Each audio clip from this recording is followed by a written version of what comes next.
upon a time, the time being about 8,000 years ago, the area between the Tigris and the Euphrates River began to be settled by Neolithic people undergoing the agricultural revolution. The Tigris and the Euphrates rivers begin in southern Turkey and make their way all the way through Iraq and a little bit of part of Syria into the Persian Gulf. And from there, they formed a metaphorical cradle of life, or Fertile Crescent, as you might have heard, and were the home of the first civilization.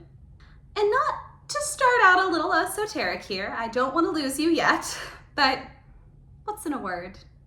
Civilization carries some pretty heavy implications on some higher form of society, or even something that is universally positive and good. The opposite of civilized is a barbarian or a savage, insults that imply inferiority. What came of civilizations? Plenty of good things, plenty of good things. So you've got art and music, and every good book you ever read are because of civilization. Technology, better access to food, medicine. There are some negatives with civilizations too. Massive inequality, state oppression, slavery, large-scale warfare, the subordination of women and the poor, at least till pretty recently in human history.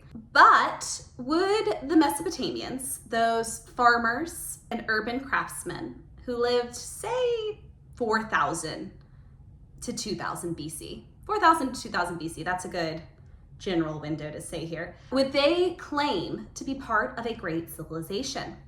There was no defined border. The area was ruled by city-states that were often in conflict with one another. They would not be united until the end of the second millennia under outside rule. As one lived further away from a city-state, the less one may be identified with that civilization and urban society. Surely they would value their identities more on clan, village, and general region over some city that's over there. And yet, perhaps the civilization is a bit like the obscene, as Justice Potter Stewart would describe, saying he could not create a set of rules or a shorthand description for pornography. And perhaps, I'm quoting now, I could never succeed in intelligibly doing so, but I know it, pornography, when I see it. Mesopotamia is a civilization, the first civilization. I know it. We can see it.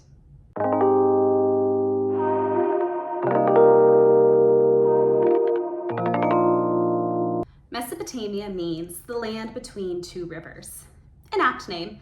The Tigris and the Euphrates are not mild or friendly rivers like the Nile, who floods really regularly on a schedule in a very controlled manner.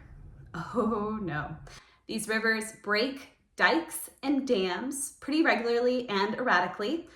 After breaking all of the infrastructure, the Tigris and the Euphrates would then wash away a good portion of the seed, overly submerge crops so that they died, and then the water would evaporate away before they ever reached the sea, leaving the ground dry and the crops dead. This does not sound fertile. Where on earth did this definition come from? It rained very little in Sumeria, so the Sumerians had to build ditches and canals to store the water. So the rivers flood. They've got these ditches and canals that are going to catch the water, and then they're going to be able to store it so it doesn't just go rushing off to the ocean. They're going to store it so they can use it to irrigate their crops regularly. So they relied on two rivers that would destroy their infrastructure, which would evaporate away and would very irregularly flood it all. Sounds great. Civilization born here. So the Neolithic Revolution took our ancestors from being hunter-gatherers into small kin-based villages. And then they relied on subsistence agriculture. Subsistence agriculture. That's a good word for you to know. It is agriculture that is going to provide you exactly what you need at any given time. You have just enough to live on. There is not extra. So when we're moving into what we're going to call the urban revolution, urban meaning city, you're going to have a radical change that took tens of thousands of years of traditions, skills, and cultures and swept them away. So we have to ask a pretty important question.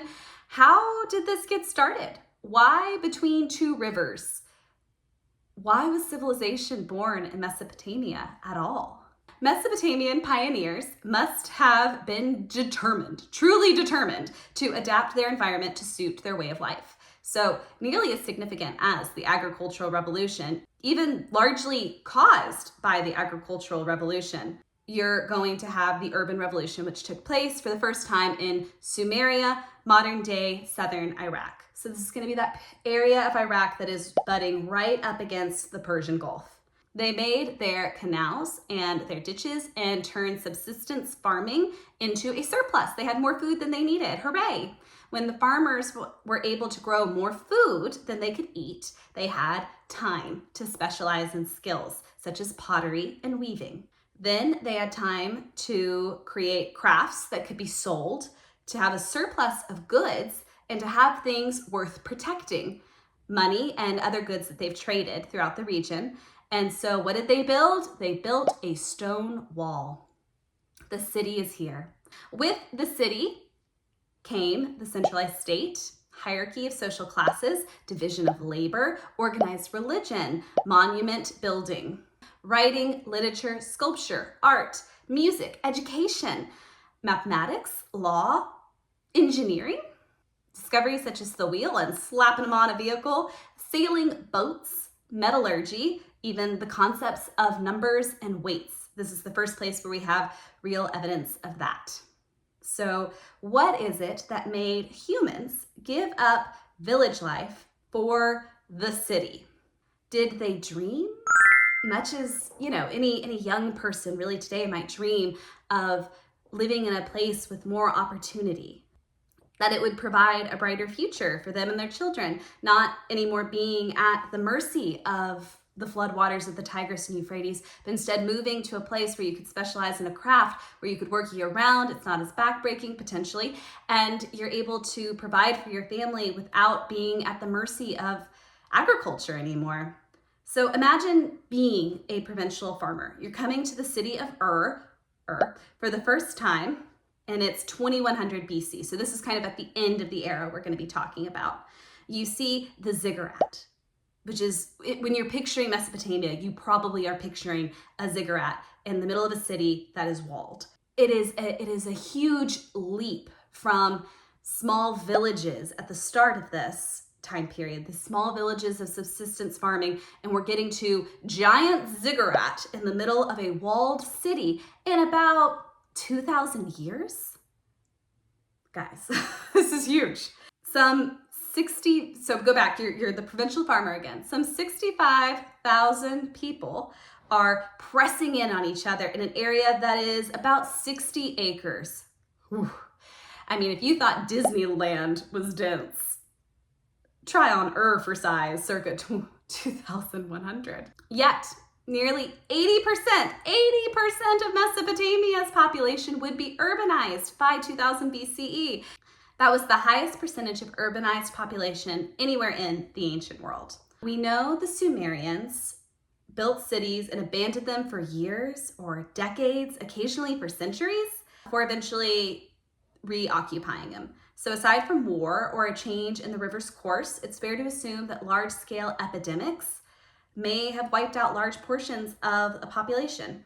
So even the geography put Mesopotamia at risk. In proximity to large bodies of water, you're going to have our friend the mosquito around, and you're going to have bloodborne illnesses getting passed around very rapidly. So what you need to think of when it comes to a city and why a city might be abandoned, because maybe that seems a little extreme in an epidemic situation. What you have are a very stratified community and society where every level is needed for it to function properly. So say a large portion of the farmers get knocked out, then you're not having food, so you need to move somewhere else so that you can eat. Imagine that all of the potters and the weavers get knocked out, then you're not having goods that you can trade, and so you're not having new goods coming in that actually can help people build and live and work, because Mesopotamia relied heavily on trade in order to get what they needed to have a functioning city. Say the stonemasons aren't there, so you're not maintaining your walls and you're vulnerable to invasion. There's a lot of reason why if you take out a large portion of the population, the city cannot sustain itself any longer, and so whoop, we're abandoning this place for a little while. So disease is this modern modern horror that has happened now, because we've never had people living so tightly before. So it's able to absolutely devastate a community for the first time in human history. Cities functioned as political and administrative capitals. They functioned as centers of production and culture. They served as marketplaces for local and long distance trade and housed manufacturing activity. For the first few thousand years, Mesopotamian civilization was located in the southern region known as Sumer. So it can be called the Fertile Crescent, it can be called Mesopotamia, it can be called Sumer or Sumeria. Those are all referring to about the same thing. The Sumerian civilization began about 6,000 years ago in 4000 BCE, and towards the end of the 4th millennia, village dwellers in the area declined. Change in climate, which became much drier, made subsistence agriculture much more difficult. Innovations were required in order to live. Crisis, innovation, solution. That's how a lot of human history works. There's a crisis of some kind, like a drought, and then humans have to find a way to innovate. What that innovation actually does is it pushes humans beyond subsistence agriculture into surplus agriculture. So that's great. So what did they invent, you might be asking? They made large-scale dikes. This form of farming did have a cost, so salt-rich irrigation water was used, and the area had a high evaporation rate. There's not a lot of rain. The water that they're moving from the Tigris into Euphrates throughout the land is very salty. Because there's not a lot of rainfall to wash or displace the salt, when the water evaporates, the salt is left behind, meaning that the ground is much saltier than it was before. And they're doing this for hundreds and thousands of years. So the composition of the ground is getting really different. By 2000, the earth in some areas had actually turned white from the accumulated salt, and thus mixed with frequent warfare, probably caused people to flee to walled cities for protection, and they're not at the mercy of agriculture quite the same way. Rivalry over land and water often led to conflicts between city-states, so it's not a peaceful place or time to live for your average farmer. The region of Sumer was home to the world's first cities, and all of these cities had high walls built around them. In fact, you almost weren't considered a city back in that time unless you had a high wall built around you. The three major cities of Sumerian Mesopotamia were Eridu, which was settled in 5400 or 5400 BCE, Uruk, which was settled in 4500 BCE, and Ur, settled in 4000 BCE. And when I say settled, I mean like the people showed up. When we talk about the image of the ziggurat and the walled city, and it's this huge thriving metropolis, that is at the end of the story that we're telling today. At the very beginning, it's just people settling together in some form of village life. So three other cities were Nippur, Lagash, and Kish. And there were more, but these are kind of the main buzzwords that you might be identifying on a map or something. Politically, the area was divided into small independent city-states.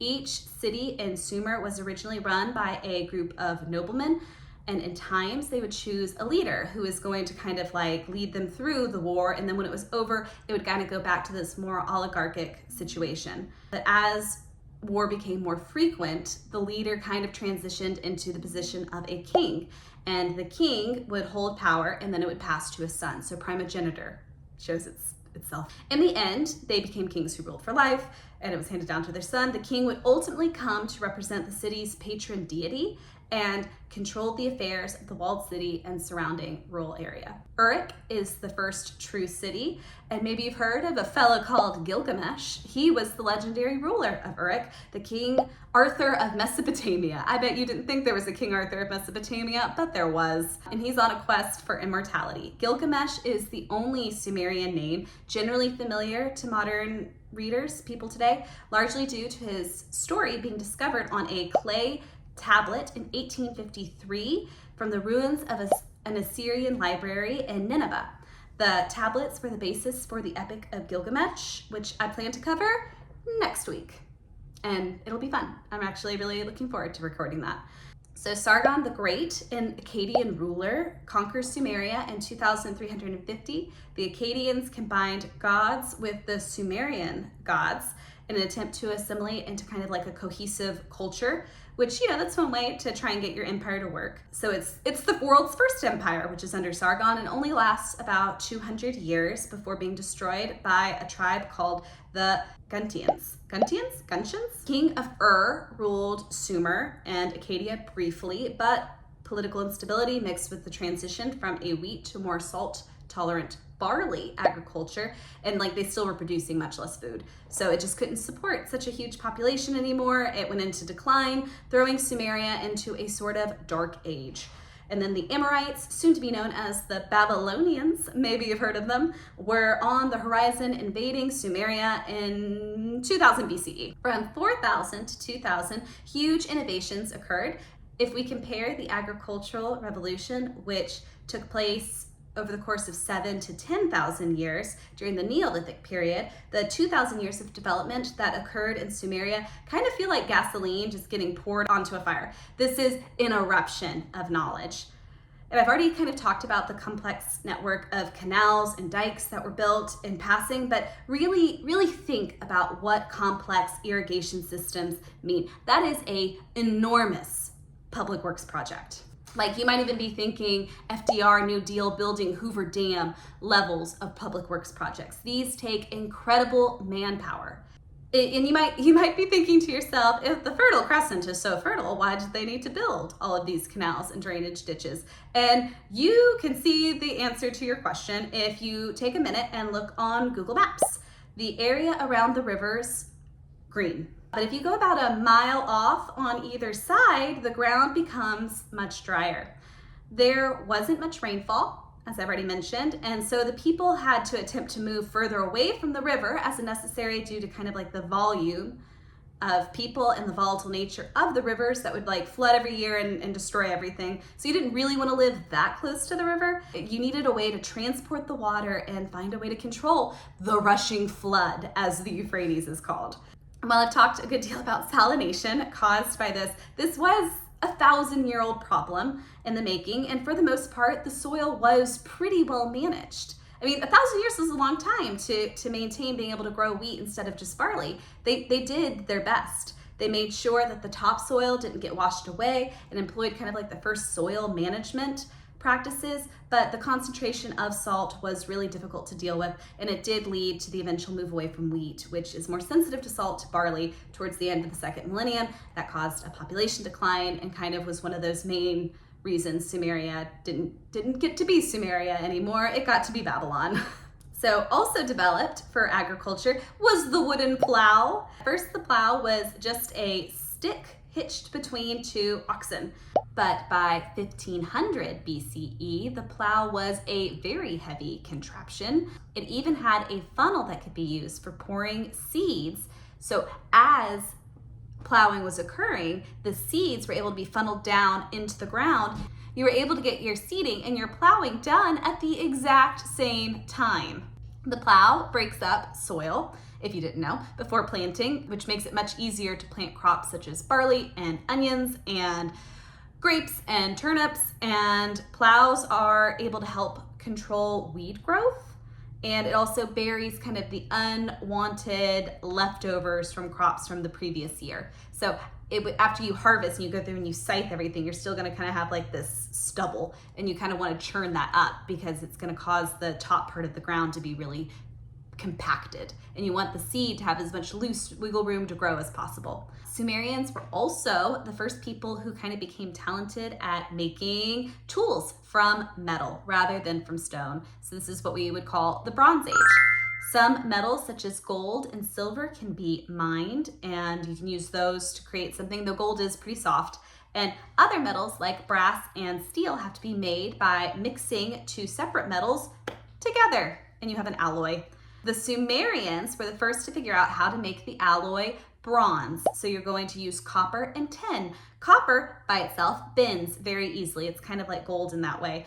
And tin breaks apart when you hit it against something. So it's just it doesn't have a lot of integrity. But put them together, and what have you got? You have bronze, which is easy to shape. It can be cast, and it is wonderfully strong, and it can make very sharp weapons. And that's what we're after here. We are out for sharp, pointy things. because we're in the middle of large-scale warfare. It is a thing that can be called an innovation, and it developed here first. It is the city-states that are constantly battling over water access for irrigation and also for trade routes. For example, Umma and Lagash waged several wars, and Uruk, and Kish were rivals. Uruk fought in the nearby Zagros Mountains for timber, metal, and stone. Most battles took place a few days march from each other's cities. They really weren't that far apart, with most being kind of like, 20 miles apart is going to be how far you're having to march. But the furthest recorded, which was around 160 miles apart, which if you're carrying a bunch of metal to get there, like that's pretty heavy to carry 160 miles. We don't know a ton about their battle tactics because most art only glorifies the winners, and there isn't a lot of discussion of how the battles were actually fought. They used battering rams and siege-like warfare, and moats actually got built around cities kind of as an extra layer of protection, hopefully to prevent that whole battering ram situation. If a city was captured, the wall would be destroyed as a way to humiliate the city. But also, if the wall is destroyed, it becomes much easier for a conquering army just to kind of walk into the city and be like, hey, you didn't pay us our tribute, so now we're here again.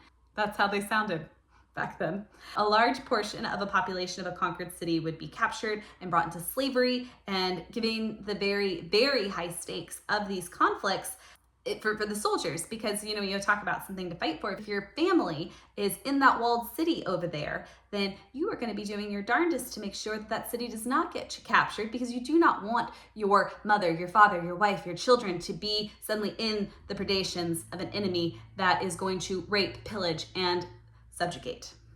Using that nifty new wheel we talked about, the Sumerians used war carts to go along with their new bronze weapons, and perhaps there's a certain amount of innovation in armor and shielding.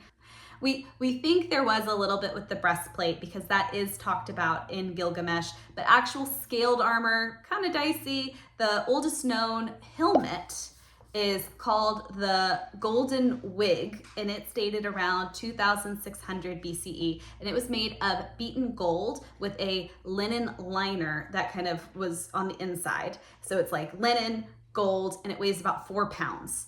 For common use, copper helmets may have been used instead of bronze because it's a lot easier to mold copper, like you can kind of bang it into the shape that you want. So, and it's also very heavy. Like all of this is so heavy and relatively expensive. So that's the other thing to keep in mind. I imagine the perception of soldiers has largely always been the same, which is that soldiers lose stuff. So probably you don't want to be giving them the latest and greatest in technology if they potentially are going to lose it. The Sumerians were also the first civilization to create the wheel. We've talked about that a hair bit here, but probably not for the reason you're thinking. You're thinking it was to go on that cart or a wagon, and it was not. It was for pottery. The potter's wheel is the first one, and it's starting at around 3500 BCE, and it's like a spinning plate. And remember that pottery is one of the very first specialization of skills, and it's a craft that you can trade. It is worth something to other places that are not making the same high quality pottery you are. And the potter's wheel would have sped up the process quite a bit by making all the containers a community needed. It was also only later that they realized that it could be turned on its side and put on a cart. And then if you have something like a donkey, which was in Mesopotamia before the horse, then you can hitch up your donkey. You've got this wheeled cart now, and you can transport things a really great distance. Now that we've got all of these goods and agricultural products, you're probably thinking, the first thing that I'm thinking is, how do I pay taxes on all of this? Don't worry, the Sumerians were way ahead of you with the chief class or the religious leaders or just the nobles or the king, whoever it was. They were like, hey, we need to be sure we're getting our share of this too. Written language was invented in Sumeria for the purposes of making sure that people paid their taxes. It can be called cuneiform or cuneiform, the first form of writing, and it was invented for bureaucracy's sake. And doesn't that just sound like such an IRS thing to have happened? Cuneiform looks like wedged symbols, and it was on clay tablets. So they would press kind of like these wedged shaped brushes into the clay to make an impression. They represent objects, abstract ideas, and symbols. So it's not phonetic, Phoenician phonetic. It's not phonetic the way ours is, where we see a letter and then like you would see A and you would say that's ah or A or ah. It's just this means cow. Sumerian script was then able to be used to transliterate a bunch of other languages eventually. And language, the good thing about it, while initially it may have been invented as a way to strengthen the bureaucracy, writing's kind of always proved to be hard to control, because with writing comes literacy and the spread of ideas. It gave rise to literature, philosophy, astrology, mathematics, and history. In many ways, the development of cuneiform by ancient IRS agents is why we have schools and history lessons today, the very reason I am talking to you right now. The first known author of the ancient world was from Sumer. By author, I mean she put her name on what she wrote, and it was a woman. It was an Akkadian princess. Her name was Enhedusa, and she was a high priestess of Ur. She was the daughter of Sargon the Great, and she was the first known person to put her name on a piece of literature, a poem that she wrote glorifying her father. And if we're going back to the 3 C's, which is something I kind of discussed in my first video for Hogwash History, the Paleolithic and Neolithic era, the 3 C's are change, connection, comparison. I think this is a great time to bring up connections. Sumer did not exist in a vacuum, and coming up with all these new innovations, there was no stone or metal or strong wood in Sumer, so all of these things had to be imported from other places. In exchange, the Sumerians were able to trade grain as well as pots and metal objects that they made. So once they had kind of like that core ore of metal, they were able to do something with it, the metallurgy that they had started doing, and then they could sell the finished goods. So they were kind of like the craftsmen of the ancient world. So who did they trade with? Sumerians interacted frequently with the outside area. Egypt was kind of chief among them. So you probably don't necessarily picture Egypt and Sumeria as this cultural exchange, but they definitely were.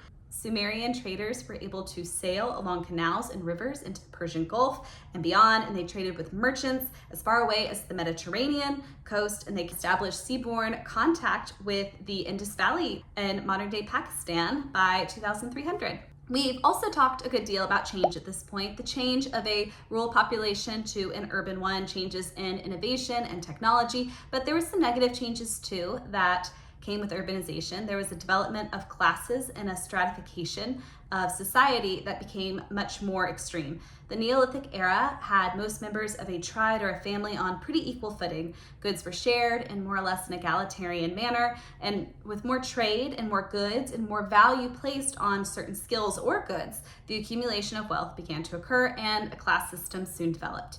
So while the Code of Hammurabi wouldn't be developed until, say, 1700 BCE, which included various punishments depending on one's status as a free person or as a person of a higher status, class status. Legal codes, such as the Code of Ur-Namur, have been around since 2100, and the laws are arranged kind of in an if crime, then punishment format.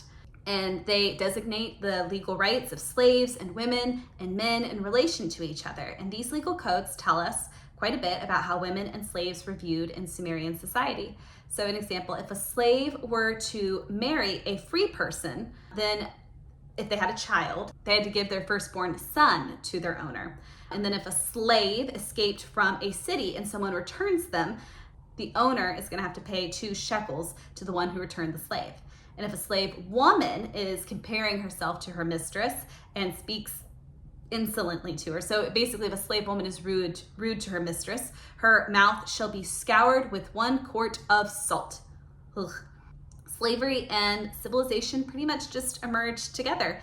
Female slaves captured in wars among rival states were put to work in kind of like large-scale weaving enterprises. So think the Industrial Revolution sweatshops, but not without those mechanical looms. Or they entered domestic work, and then males are largely going to be maintaining irrigation canals and constructing ziggurats. Those large-scale public works projects that most people don't really want to do because they involve such a high amount of manual labor. Slaves were deprived of prisoners of war, of criminals, and of debtors. And slaves could also be people who were just in the wrong place at the wrong time. So if you're not living in a city with a wall and it's not very clear where you belong, say you're just out in the countryside, if some slave master, slave team happens just to find you, then they could just kind of rope you in and say, congratulations, you're on the chain gang now, you are a slave. Slavery is not primarily about agricultural labor other than maintaining canals, and many children of slaves could become free people. It was not based on a specific race. So while it is somewhat different from our modern conception of slavery, it was still a brutal and unfortunate place to be in the social hierarchy. So now kind of an example of how the laws affected women, that's best seen kind of in marriage. So if a man's wife follows after another man and he sleeps with her, they shall slay the woman, but the man shall be set free. If a man proceeds to deflower a virgin female slave by force of another man, he must pay a fine of 5 silver shekels. So the virginity of a female slave taken by rape is worth 5 silver shekels. If a man divorces his first wife, he shall pay her 1 mina of silver. And if it's a former widow who he divorces, he shall only pay her half a mina of silver. So mostly laws for women have to do with their relationship to men, and this kind of legalizes their sexual relations. There is a logic to this. I know that kind of our modern feminism approach here would be like, look at them trying to legalize female sexuality. And it's not so much about the sex itself. It is about what comes from sex, which is children. So as land and money and possessions are starting to come through the generations, so you're starting to accumulate generational wealth, a man wants to be pretty certain that the one he is leaving his stuff to is actually his kid. Everyone knows, and this is kind of like the old-timey joke, right? Everyone knows who the mother is when a baby is born, but no one's quite so certain about the father.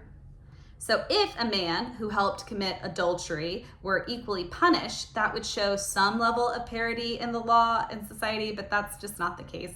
And legally, the women would be put to death, and the man who helped her commit adultery would be just like set free or pay a fine. It has to do with putting limits on female sexuality for reasons beyond just who's your daddy. It turns into a little bit more of, we want to put limits on that because we would like to control who you're having sex with. So women become subordinate to the men and family and society in general. And if we examine specialization of skills, we can see why this occurred. If a man had to plow or maintain agricultural ditches or go and fight in a war, all physically onerous tasks, where did that leave the tasks for women? And that was in the sphere of the home, raising children. If men were better able to perform agricultural and warfighting demands of urbanized life, then men were also doing tasks that were associated with some form of monetary value. They had legal property rights and functioned as rulers, warriors, and scholars, heads of household, and women were defined by their relationship to men. So you started as a daughter and a sister, became a wife and a mother. But this view that women were totally within the home, raising children exclusively, was probably only reality for the very, very wealthy. Women were still in public, working, tending livestock, buying and trading goods, serving in homes of their social superiors. We must be very careful when applying gender theory to a society that existed 2,000 to 6,000 years ago. The way women viewed their place in the home and their relationship to their family was probably quite different than how we view our own. Our current perspective of individual rights are a product of the Enlightenment. How much any singular person in Mesopotamia viewed themselves as someone endowed with individual rights can be thrown into question. Most likely, only those at the very highest social standings would have had any such concept of themselves. If we take religion as a guide for how Sumerians viewed themselves, or possibly how they were encouraged to view themselves by an elite priest class, we can see that individualism was not culturally significant. While Western civilizations hold that the subjugation of a slave class or women is morally reprehensible, it was common practice and seen as a normal part of society in 4000 to 2000 BCE. When we think of religion in Sumer, probably the primary image we come up with is the ziggurat of Ur, but that wasn't built until around 2100 BCE, and we should remember that religion had to evolve from this image of a fertility goddess all the way into a full pantheon of gods with complex mythologies. Some of these mythologies may well have predated the Neolithic age, but we'd have no way of knowing this since it's the prehistoric period, so no writing was there and we just don't have a record of those stories. Sumeria had a polytheistic religion that had multiple gods. The pantheon of gods and goddesses were both anthropomorphic representations of forces of nature, so that means that they literally were the wind or literally were the sun, but they also had humanoid form and human emotions. Besides being characters of various myths and legends, each of these gods also issued decrees, and a decree was kind of called a me, and that concerned law, religion, technology, or social behavior, and they were intended for a guide of how humans should live. So generally speaking, in a myth, the god might do some sort of decree or me, or even trade away however many me's they have, and that god that received them or made them was able to make some sort of ruling about right living in Sumeria. According to the Sumerians, as best we can tell, there was a beginning with a primordial ocean. Namu gave birth to two children who were Ki, earth, and An, sky. The other Sumerian gods are descendants of Ki and An's coupling. The major gods, along with An, that's the major gods and goddesses of the Sumerian pantheon, are Enlil, the god of wind and storms, who's the chief god, Enki, the god of water and knowledge and magic, and Nana, the goddess of love and war, Nana, the god of the moon, Nin-Hersag, the goddess of fertility and motherhood, and Nin-Urta, the god of agriculture. In legend, Enki is the creator and protector of humanity. Humans were created as collaborators with the god to hold off the forces of chaos and keep the world running smoothly.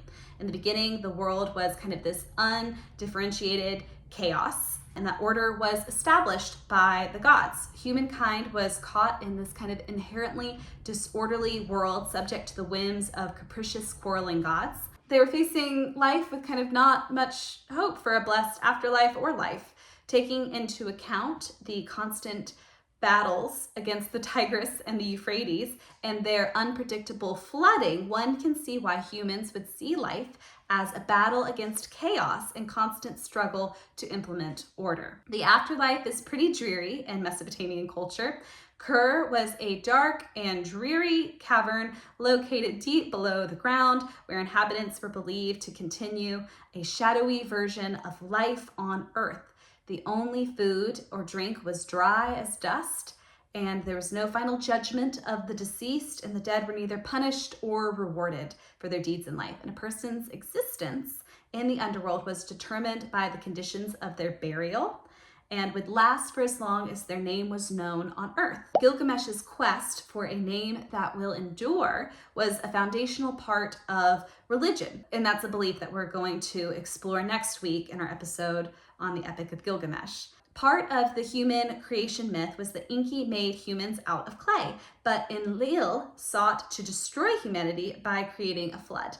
Enki had humans build an ark, and mankind was spared. Each city had a patron god or goddess. Eridu was home to Enki, and it was the first city of the world from which the gods established order. The patron god or goddess had the largest temple within a city, so that might have been where the ziggurat was dedicated, but cities still kept smaller temples and shrines throughout for the other gods, so they weren't looking to neglect anyone if they could help it. Most of what we know has been passed down through clay tablets, and this information that has survived to us is not necessarily the whole picture of their pantheon, and also is probably limited to 2300 BCE. There just aren't that many reliable records from too much earlier as far as clay tablets go.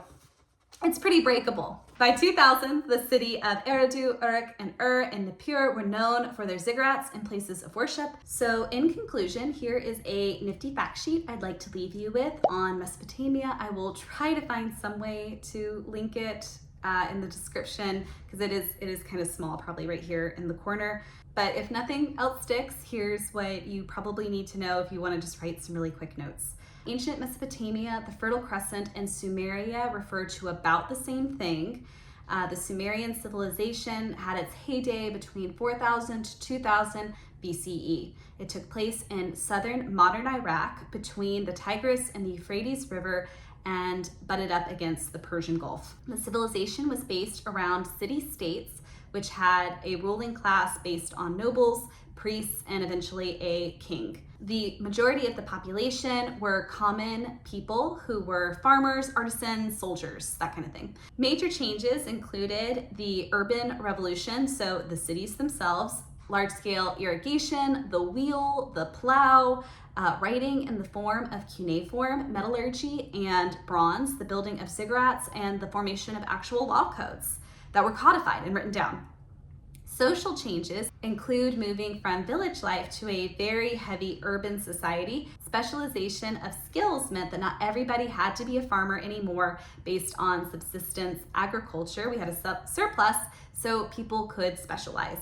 Crafts developed such as pottery and metallurgy, which gave Sumeria something of value to trade, and the move into urban life transitioned from a more egalitarian hunter-gatherer or village lifestyle to city life, which was much more stratified based on economic class and or sex.